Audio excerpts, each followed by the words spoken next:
전 세계가 경악했습니다. 한 여성 기자의 폭로로 중국의 자존심이자 세계 최대 규모의 삼엽댐에 치명적인 결함이 있다는 사실이 드러났기 때문입니다. 댐이 무너지면 500만 명이 즉시 위험에 처하고 전 세계 공급망의 80%가 24시간 내에 붕괴된다. 충격적인 예측이 퍼져나갔습니다. 중국 정부는 발칵 뒤집혔고 위험한 거짓말이라며 필사적으로 부인했지만 위성 이미지는 거짓말을 하지 않았습니다. 하지만 더 놀라운 비밀이 있었습니다. 이 재앙적 상황에서 중국의 생존이 한국의 기술에 달려있다는 충격적인 분석. 어떻게 세계 제2의 경제대국이 작은 반도국가 앞에 무릎을 꿇을 수밖에 없는 상황에 처했을까요? 중국이 필사적으로 숨기려 했던 이 진실을 밝혀낸 기자의 목숨을 건 투쟁, 그리고 자신의 가장 깊은 편견과 마주해야 했던 그녀의 이야기를 지금 시작합니다. 안녕하세요. 저는 올리비아 스톤입니다. 35살의 나이로 위험한 진실을 쫓아온 기자입니다. 위험한 이야기가 나와서 다른 기자들이 겁을 먹을 때 저는 그쪽으로 달려갑니다. 그게 제 일이었습니다.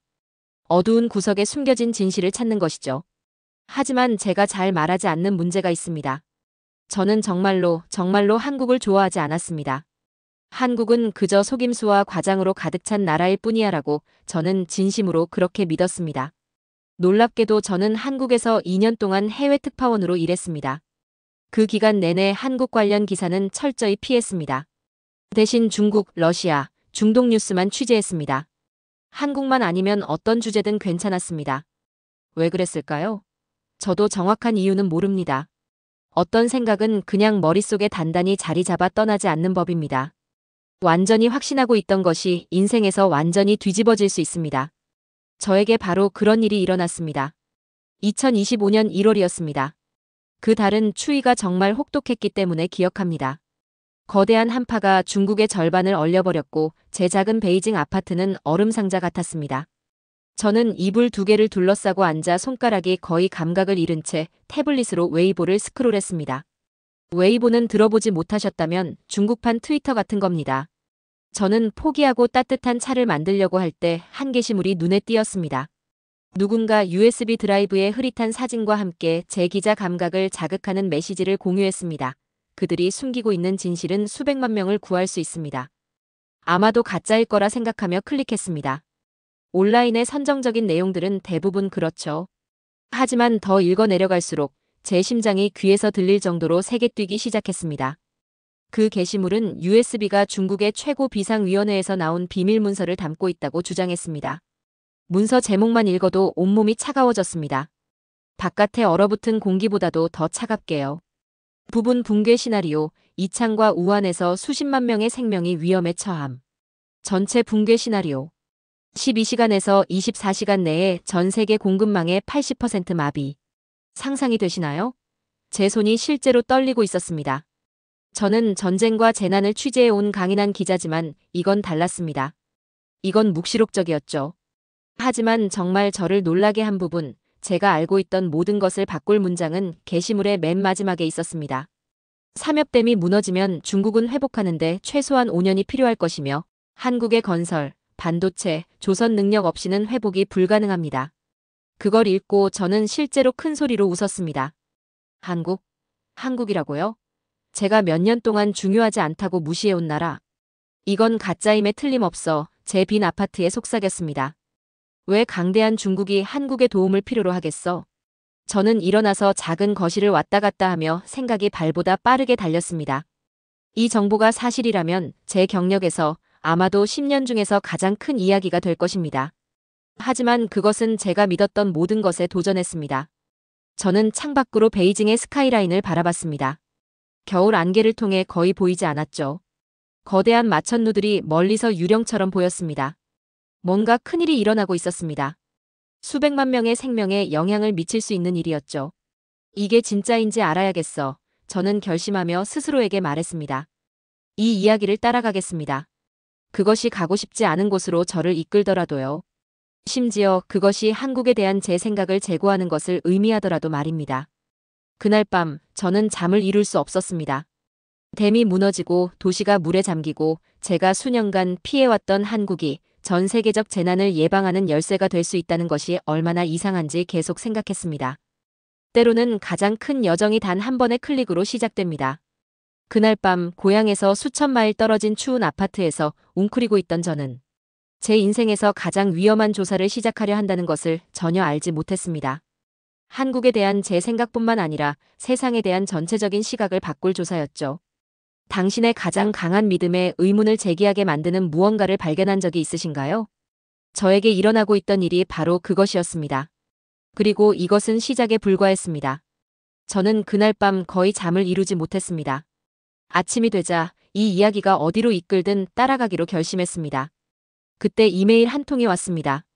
당신이 찾고 있는 것을 알고 있습니다. 내일 오후 2시에 우한의 골든 리프 찻집에서 만납시다. 발신자는 스스로를 진실 수호자라고 불렀습니다. 진짜 이름도 세부 사항도 없었습니다. 단지 수백 마일 떨어진 찻집의 위치만 있었죠. 이건 제게 함정이라고 외치는 것 같았습니다. 하지만 제 직감은 다른 것을 말했습니다. 이건 진짜일 수 있었습니다. 그런 느낌이 든 적 있으신가요? 뭔가가 위험해 보이지만 어쨌든 해야 한다는 것을 아는 그런 느낌 말입니다. 다음 날 아침, 저는 작은 가방을 꾸려서 우한행 고속열차를 탔습니다. 시골 풍경이 창밖으로 하얀 모습으로 빠르게 지나갔습니다. 눈으로 덮인 들판과 언덕들이었죠. 창문에 비친 제 모습은 피곤하고 걱정스러워 보였습니다. 내가 무슨 일에 발을 들이고 있는 거지? 저는 속삭였습니다. 골든 리프 찻집은 좁은 골목에 숨겨진 작은 곳이었습니다. 제스민과 생강 향기가 공기를 가득 채웠습니다. 창문은 김이 서려 거리에서 안을 들여다보기 어려웠습니다. 비밀 만남의 완벽한 장소였죠. 저는 그를 즉시 발견했습니다. 구석에 혼자 앉아있는 안경 쓴 마른 남자였습니다. 그의 손가락은 긴장한 듯 테이블을 두드리고 있었습니다. 제가 다가가자 그는 화들짝 놀랐습니다. 진실 수호자이신가요? 저는 조용히 물었습니다. 앉으세요. 그 이름을 사용하지 마세요. 그는 방 안을 두리번거리며 속삭였습니다. 저는 장펑입니다. 장은 찻잔을 가까이 끌어당겼습니다. 저는 삼엽댐에서 8년 동안 엔지니어로 일했습니다. 그의 목소리는 다른 손님들의 웅성거림 위로 겨우 들릴 정도였습니다. 제가 보지 말았어야 할 것을 볼 때까지요. 제 심장이 쿵쾅거렸습니다. 바로 이거였습니다. 진짜 이야기. 보여주세요. 저는 말했습니다. 장은 다시 주위를 둘러본 후 천천히 가방에서 태블릿을 꺼냈습니다. 그의 손은 너무 떨려서 거의 떨어뜨릴 뻔했습니다. 보세요. 그는 테이블 위로 태블릿을 밀었습니다. 화면에는 댐의 상세한 기술 도면이 표시되어 있었습니다. 이 파란 선들 보이시나요? 이것들은 스트레스 균열입니다. 극심한 추위로 얼음이 콘크리트 내 작은 공간에서 팽창했습니다. 매일 이것들이 커지고 있습니다. 저는 더 가까이 몸을 기울였습니다. 도면은 거대한 양의 물을 막고 있는 거대한 벽을 보여주고 있었습니다. 그리고 유리에 금이 간 것처럼 작은 선들이 그 안에 퍼져나가고 있었죠. 정부 보고서는 모든 것이 정상이라고 말합니다. 장은 속삭였습니다. 그들은 거짓말하고 있습니다. 우리는 또한 댐 아래 지면에서 작은 진동을 감지하고 있습니다. 뭔가가 움직이는 것 같은 진동이죠. 왜 저에게 이것을 말하시는 건가요? 왜 당신의 안전을 위험에 빠뜨리시나요? 저는 물었습니다. 장의 눈이 저와 마주쳤습니다. 그의 눈은 진짜 두려움으로 가득 차 있었습니다. 이 댐이 무너지면 수백만 명이 죽을 것이기 때문입니다. 사람들은 너무 늦기 전에 알아야 합니다. 그는 잠시 멈췄습니다. 그리고 제가 비밀 분석을 받기 때문입니다. 재난이 일어나면 국제적 협력만이 우리를 구할 수 있습니다. 특히 한국과의 협력이요. 거기 또 있었습니다. 한국. 제가 수년간 무시해온 나라. 저는 제 뱃속에서 이상한 꼬임을 느꼈습니다. 마치 제가 내내 잘못 알고 있었던 것처럼요. 이 중 어떤 것이라도 증명할 수 있나요? 저는 물었습니다. 장은 고개를 끄덕였습니다. 만나보셔야 할 사람이 있습니다. 쉬롱이라는 어부입니다. 그는 강가에서 40년 동안 살았습니다. 그는 정부 센서도 감지하지 못하는 것들을 봅니다. 2시간 후 저는 이창시 외곽의 작은 어촌 마을에 있었습니다. 집들은 단순했고 페인트가 벗겨지고 빨래가 줄에 얼어붙어 있었습니다. 강력한 양쯔강이 근처에 흐르고 있었고 부분적으로 얼음 덩어리로 덮여 있었습니다. 쉬롱은 제가 예상했던 것보다 나이가 많았습니다. 적어도 70세는 되었고 그가 웃을 때 종이처럼 쪼글쪼글해지는 풍화된 얼굴을 가지고 있었습니다. 그의 작은 집은 생선과 나무 연기 냄새가 났습니다. 물고기들은 알고 있습니다. 그는 금이 간 찻잔의 차를 따르며 말했습니다. 그들은 항상 먼저 압니다. 뭘 알고 있죠? 저는 물었습니다. 뭔가 잘못되었다는 것을요. 쉬는 강 쪽을 가리켰습니다. 몇 주 동안 심해 물고기들이 수면으로 올라오고 있습니다.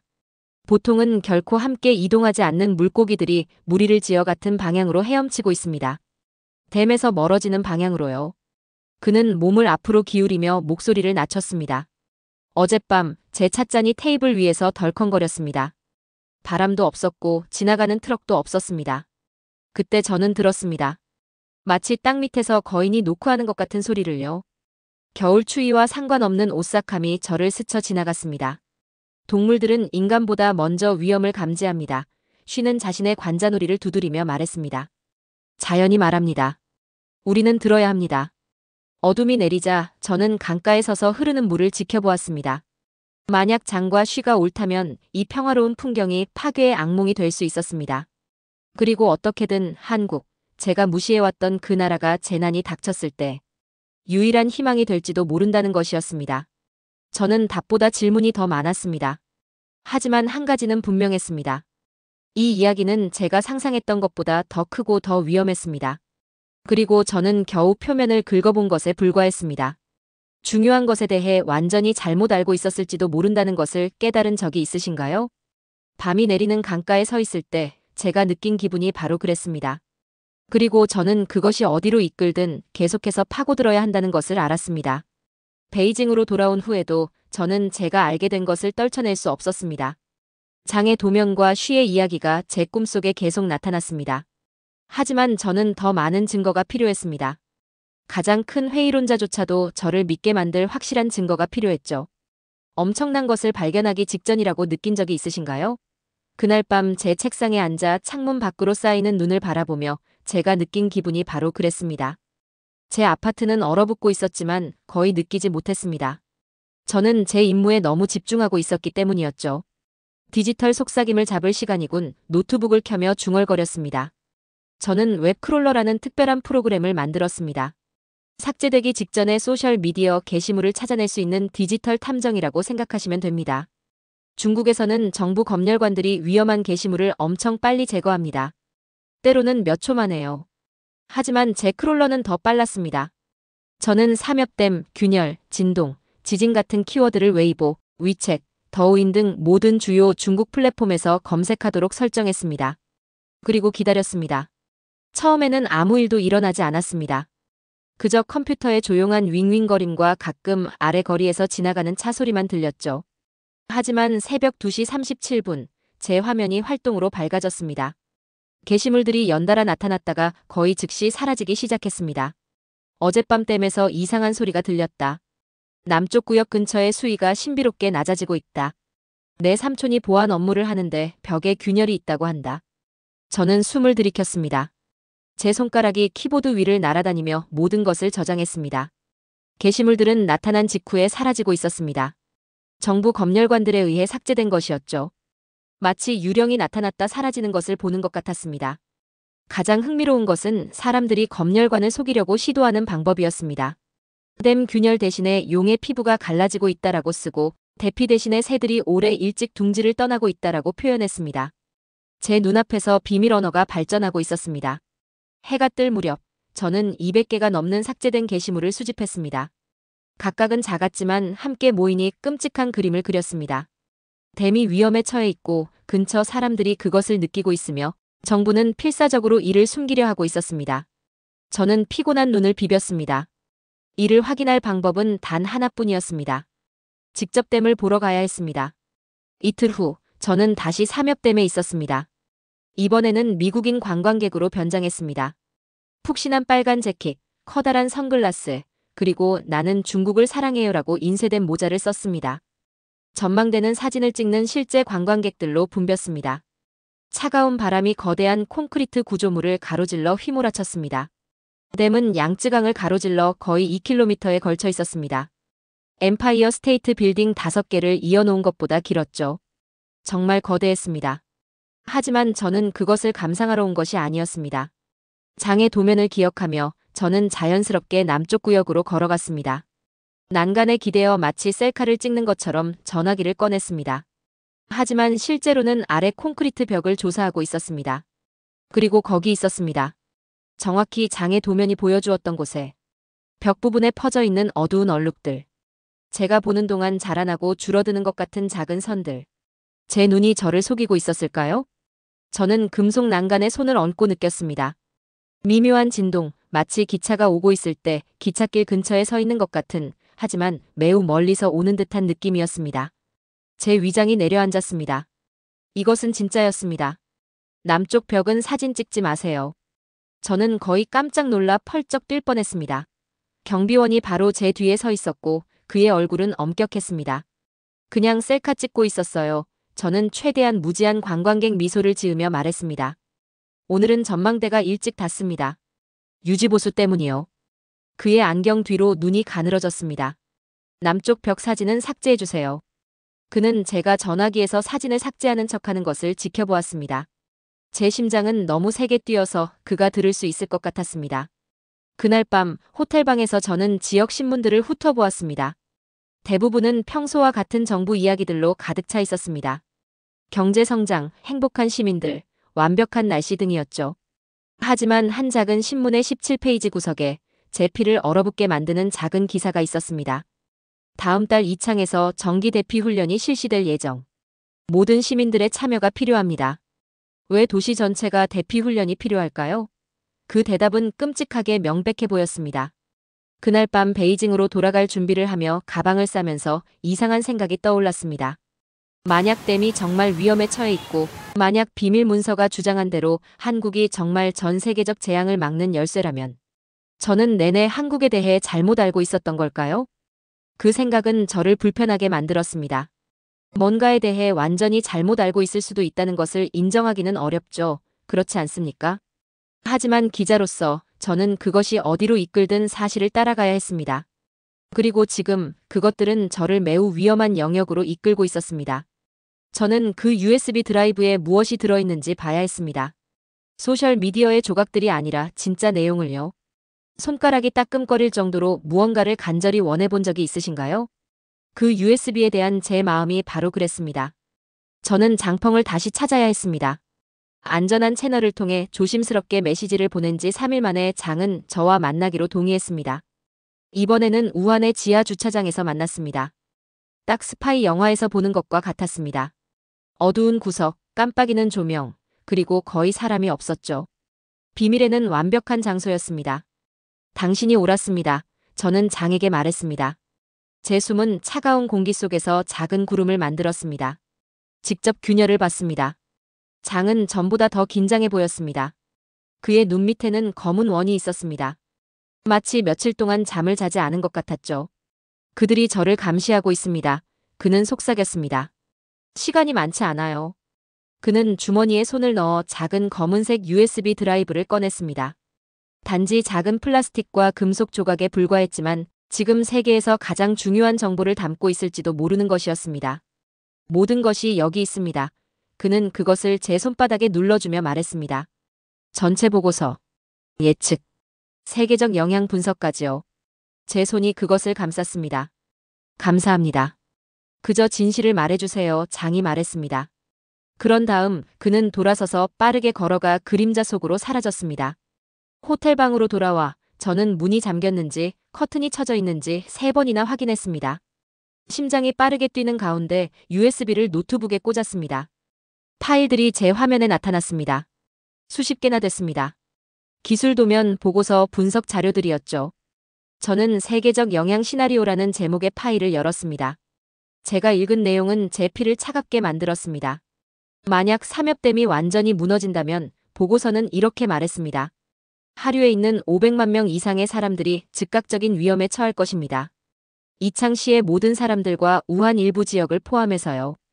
양쯔강 삼각주의 제조센터들이 몇 시간 내에 파괴될 것입니다.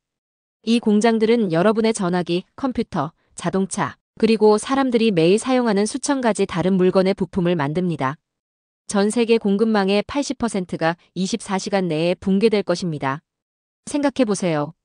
여러분이 상점에서 구매하는 거의 모든 것이 복잡한 공장과 운송 시스템을 통해 옵니다. 이 재난은 그 시스템을 산산조각 낼 것입니다. 영향을 받는 지역에서 많은 의약품과 의료용품이 만들어지기 때문에 전 세계 병원들은 이러한 물품이 바닥날 것입니다. 저는 의자에 등을 기대고 어지러움을 느꼈습니다. 이것은 단지 중국의 문제가 아니었습니다. 이것은 잠재적인 전 세계적 재앙이었습니다. 현대 역사에서 본 적 없는 것과 같은 재앙이었죠. 하지만 정말 저를 충격에 빠뜨린 것은 다음 파일이었습니다. 복구 요구사항 분석이라는 제목이었습니다. 부분적 또는 완전한 댐 붕괴 시 중국의 복구에는 최소 5년의 집중적인 재건축이 필요합니다. 이 복구 과정은 대한민국의 특정 능력 없이는 성공할 수 없습니다. 보고서는 계속해서 설명했습니다. 한국의 첨단 건설 기술, 빠른 기반 시설 재건 경험, 반도체 제조 능력, 그리고 긴급 해상 물류 네트워크는 어떤 성공적인 복구 계획에도 필수적입니다. 그 문서에는 왜 한국의 전문성이 대체 불가능한지 정확히 설명하는 기술적 세부 사항이 페이지마다 계속 이어졌습니다. 침수 지역에서 작업하기 위한 그들의 특수 건설 방법, 다른 나라들이 따라할 수 없는 그들만의 독특한 컴퓨터 칩 제조 방식, 정화 작업을 돕기 위한 특수 선박을 빠르게 만들 수 있는 그들의 조선 기술. 저는 머릿속이 빙글빙글 돌며 화면을 응시했습니다. 평생 동안 저는 한국을 무시해왔습니다. 중요하지 않다고 생각했죠. 그런데 지금 중국 정부 자체의 비밀 분석에 따르면 한국이 수백만 명의 생명을 구하고 세계 경제 붕괴를 막을 유일한 희망일지도 모른다고 합니다. 제가 이 모든 시간 동안 잘못 알고 있었던 걸까요? 조금 틀린 게 아니라 완전히 부끄러울 정도로 잘못된 것이었을까요? 저는 수치심으로 뺨이 화끈거리는 것을 느꼈습니다. 하지만 지금은 그럴 시간이 없었습니다. 이 이야기가 나가야 했습니다. 저는 밤 10시에 글쓰기를 시작해서 해가 뜰 때까지 멈추지 않았습니다. 제 손가락은 키보드 위를 날아다니며 제가 배운 모든 것을 제 인생에서 가장 중요한 기사로 바꾸고 있었습니다. 저는 모든 사람이 무엇이 위태로운지 이해할 수 있도록 위험을 명확하게 설명해야 했습니다. 하지만 글을 쓰면서 새로운 걱정이 제 마음속에 슬며시 들어왔습니다. 만약 중국 정부가 제가 이 정보를 가지고 있다는 것을 알게 된다면 저의 발표를 막기 위해 어떤 일을 할까요? 그리고 만약 한국이 정말로 세계적 재난을 막는 열쇠라면 그곳 사람들과도 대화해야 하지 않을까요? 그 생각만으로도 제 배가 뒤틀렸습니다. 저는 수년간 한국을 피하고 조롱하고 무시해왔습니다. 이제 저는 그곳에 가서 제가 틀렸다고 인정해야 할지도 모릅니다. 수년간 잘못 알고 있던 것을 직면하는 것이 얼마나 어려운지 아시나요? 그것은 마치 부끄러움으로 만들어진 산을 오르는 것과 같습니다. 하지만 때로는 진실이 자존심보다 더 중요합니다. 제 손가락이 보내기 버튼 위에서 머뭇거렸습니다. 제 전체 기사, 모든 것을 바꿀 수 있는 그 이야기가 편집자에게 보낼 준비가 되어 있었습니다. 이 버튼을 누르면 돌이킬 수 없게 됩니다. 무섭지만 옳다고 알고 있는 결정을 내려본 적이 있으신가요? 그 순간 제가 느낀 기분이 바로 그랬습니다. 저는 깊게 숨을 들이쉬고 보내기를 클릭했습니다. 다음 48시간은 흐릿했습니다. 제 편집자가 즉시 전화를 걸어왔습니다. 올리비아, 이것에 대해 정말 확신하나요? 그의 목소리는 긴장되어 있었습니다. 모든 것을 3번이나 확인했습니다. 저는 그에게 말했습니다. 문서, 사진, 그리고 여러 출처가 있습니다. 이것은 그 자체로 지진을 일으킬 겁니다. 그가 경고했습니다. 하지만 그는 저를 믿었습니다. 다음 날 아침 헤드라인이 나타났습니다. 2025년에 숨겨진 위기, 삼엽댐 균열과 이것이 어떻게 우리 세계를 재형성할 수 있는가. 저는 아파트 창문으로 베이징 위로 떠오르는 해를 바라보며 다음에 무슨 일이 일어날지 궁금해했습니다. 오래 기다릴 필요가 없었습니다. 정오가 되자 제 기사는 전 세계 모든 주요 뉴스 채널에서 논의되고 있었습니다. 제 전화기는 울리지 않을 때가 없었습니다. BBC, CNN, 알자지라 모든 곳에서 저를 인터뷰하고 싶어 했습니다. 중국 국영 TV는 즉시 제 이야기를 위험한 거짓말과 공포 조장이라고 불렀습니다. 그들은 행복하게 댐을 방문하는 관광객들, 만족스러운 미소로 검사하는 관리들, 그리고 엄지손가락을 들어올리는 엔지니어들의 영상을 보여주었습니다. 하지만 이상한 일이 일어났습니다. 그들이 더 열심히 부인할수록 더 많은 사람들이 제 이야기를 믿었습니다. 왜냐고요? 댐 주변에서 증가된 군사 활동을 보여주는 위성 이미지가 뉴스 사이트에 나타나기 시작했기 때문입니다. 보안 검문소가 하룻밤 사이에 2배로 늘었습니다. 그리고 누군가가 트럭이 하류 지역에서 장비를 옮기는 사진을 유출했습니다. 증거가 쌓이고 있었고 제 전화기는 계속 울렸습니다. 그때 가장 놀라운 전화가 왔습니다. 스톤 씨, 저는 한국 서울대학교의 김 교수입니다. 우리는 당신의 보고서를 분석했습니다. 대화가 필요합니다. 제 배가 조여들었습니다. 한국. 제가 오랫동안 무시해온 나라가 지금 직접 저에게 전화를 걸어온 것입니다. 우리는 수년간 삼엽댐을 모니터링해왔습니다. 김 교수가 설명했습니다. 당신의 보고서는 우리의 최악의 두려움을 확인시켜 주었습니다. 우리 엔지니어와 재난 복구 전문가 팀은 이미 준비하고 있습니다. 잠깐만요. 저는 아직도 제 편견과 싸우며 끼어들었습니다. 왜 한국이 중국댐을 감시하고 있는 건가요? 전화선에서 잠시 침묵이 흘렀습니다. 스톤 씨, 한국은 세계에서 가장 발전된 홍수 대응 시스템을 갖추고 있습니다. 수년 전 우리 자신의 댐 비상사태 이후 우리는 다른 어떤 나라도 가지고 있지 않은 기술을 개발했습니다. 중국은 이것을 알고 있습니다. 저는 부끄러움으로 얼굴이 붉어지는 것을 느꼈습니다. 어떻게 이렇게 눈이 멀 수 있었을까요? 우리는 베이징에 팀을 보내고 있습니다. 김 교수가 계속했습니다. 그들과 만나보시겠습니까? 제가 대답하기도 전에 날카로운 노크 소리가 제 아파트 문을 울렸습니다. 제 심장이 목구멍으로 뛰어올랐습니다. 들여다보는 구멍을 통해 저는 어두운 정장을 입은 두 남자를 보았습니다. 스톤 씨, 공항국입니다. 몇 가지 질문을 드려야 합니다. 제 손은 모든 기자들이 준비해두는 비상 가방을 잡으며 떨렸습니다. 노트북, 여권, 현금, 전화기, 충전기, 기본적인 옷들이 들어있었죠. 그들이 문을 더 세게 두드리기 시작할 때 저는 비상구로 빠져나갔습니다. 때로는 기자가 된다는 것은 진실이 알려지는 것을 원치 않는 사람들로부터 도망치는 것을 의미합니다. 급하게 어딘가를 떠나야 했던 적이 있으신가요? 그것은 무섭고 흥미진진한 일이 동시에 일어납니다. 저는 그날 밤을 가명으로 작은 호텔에서 보내며 세상이 제 이야기에 어떻게 반응하는지 지켜보았습니다.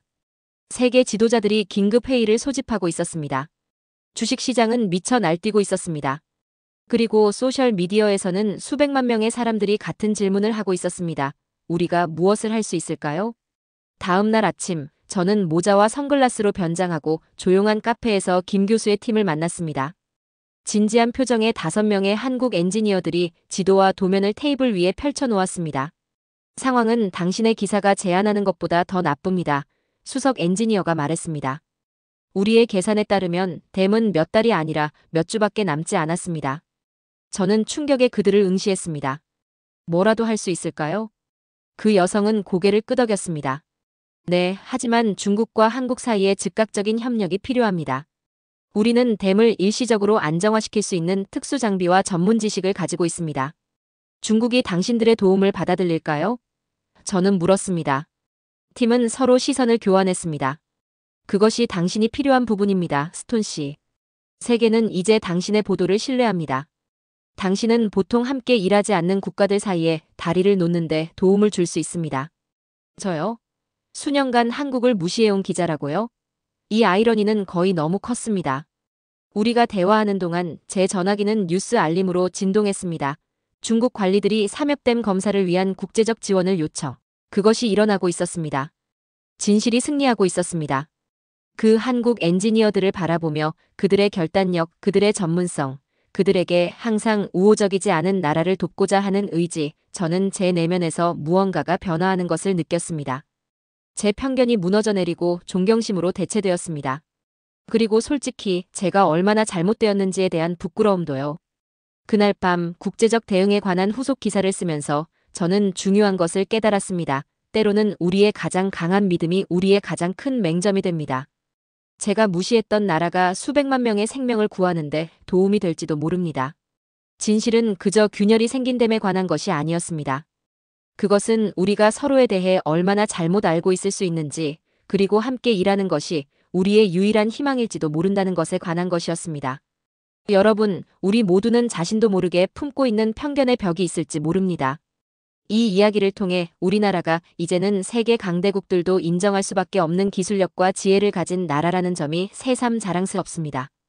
오늘의 이야기는 여기까지입니다. 좋으셨다면 구독, 좋아요 꼭 눌러주세요. 영상 제작에 큰 힘이 됩니다. 다음엔 더 좋은 이야기로 찾아뵙겠습니다. 감사합니다.